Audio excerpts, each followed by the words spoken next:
that we are called upon not to just be a Muslim in name, not to just come from a Muslim family, but to practice Islam.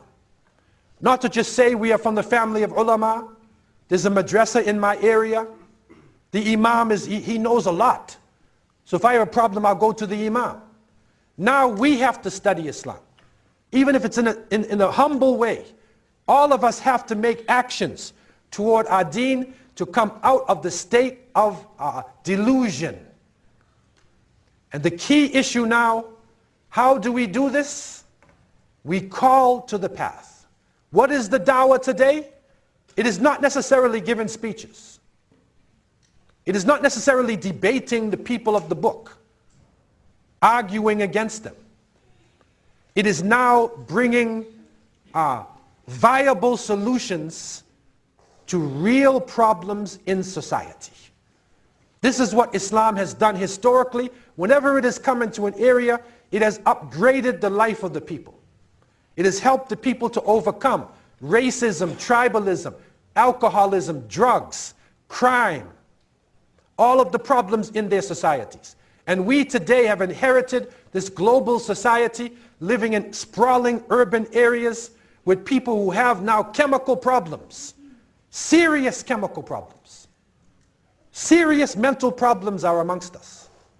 Families breaking up. How can this, what solutions? We hold gems of wisdom in our hands. It is right with us. But we need to now implement this. We need to put it into practice. And that wealth that we have with us, this is an amana. It is not my money. It is not your money. This money belongs to Allah subhanahu wa ta'ala. We have inherited this in this dunya while we are above the earth. But when we leave this, we cannot take it with us. And so when we are in this position, when this trust is in our hands, we need to now implement. Be involved in issues in society. Struggle for the environment now. The environment is being destroyed. People are ruining the water, ruining the atmosphere, destroying animals. Animals are becoming extinct. And one study recently is being done by an Egyptian brother in the UK, and he's finding that there's about 602 languages in the world. It's a new science which is developed of languages. About 602 languages in the world, and about every year 40 of them are becoming extinct. And it's going down lower and lower and lower and lower. And you know what he found out? Because they have now studied languages based on sound and based upon the part of the mouth and how it has spread in societies. And for a long time they looked at the languages of the world and they didn't include the Arabic language. And so he took the course just recently in the UK, got his master's, now went for his PhD, and now he put Arabic language to the test. And when they put Arabic language to the test, they have found that Arabic language now rates at this point number 2 of the languages that would stay on the earth no matter what happens. The first language they say which is a longevity in it, is Mandarin Chinese. But the brother has made a study, and he is now bringing forth his study. He came on a Middle East program, Sheikh Mohammed Hassan, Jazakallah khair, many of you know him. He introduced him on the program, and he brought the study, and he said, when I bring this out, I have proof that Arabic language not only will be the longest living language, but it is the original language. It is the language of Malaika. It is the language of Jannah. And he has scientific proof. And he showed that because they show phrases, when you say a word, it has sounds inside of it. They have a machine which actually shows the sounds. And they put the word Allah into the machine. And they were in shock, because it is the only word that appears to have different phrases in it, but when you say it, it's only one sound. It's only one. And there's no other word in any language which has different phrases. It appears to have different phrases, but when you say the word, it's only one sound. And so He is bringing out this study. And we are realizing now what we are holding in our hands. This has caused resistance against us. This has caused us to be demonized. This is the reason why pressure is being applied upon us. Because we hold in our hands gems of wisdom to answer the problems of society. Gems of wisdom to give a future to the planet, to save the planet. But every long journey begins with one step. And that step that we need to make is to come out of our illusion and to revive our faith. To practice the fundamentals. Go back again. Do the basics. Fall in love with what you are doing. And that wealth that is in your hands, and I say this to you tonight because we have a great opportunity in this community as in other communities to do something to help our children and to help our society. I was speaking with the Amir just today. We have an opportunity and we need to do something to save the younger generation.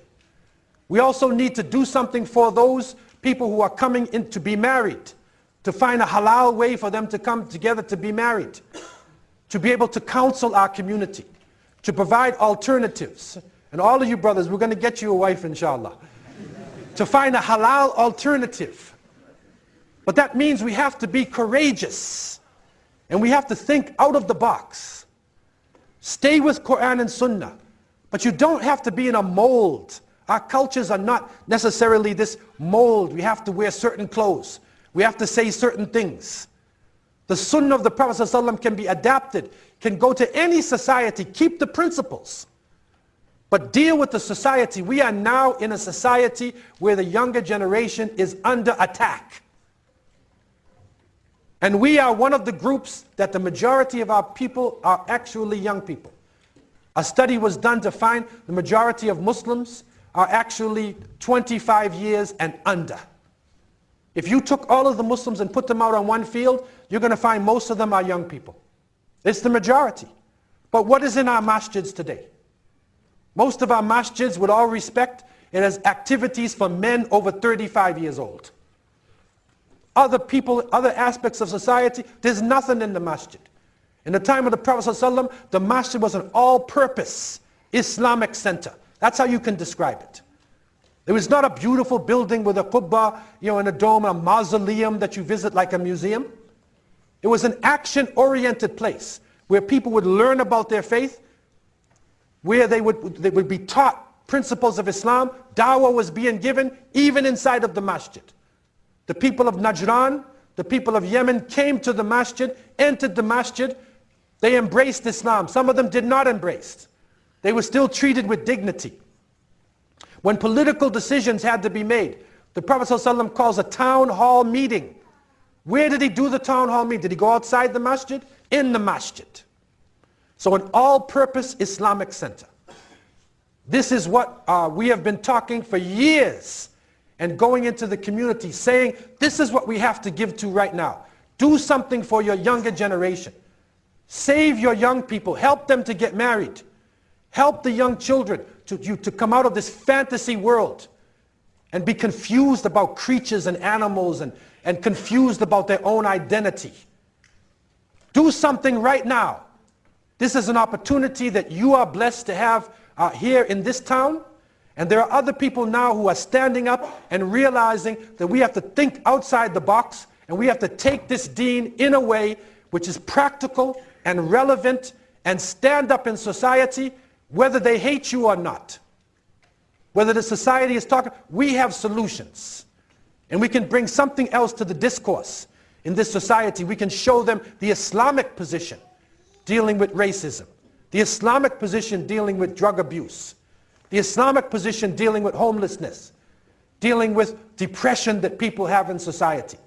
This is our opportunity, and we can only pray that Allah Azza wa Jal would give us this opportunity, purify our hearts, and take us out of this delusion in the life of this world.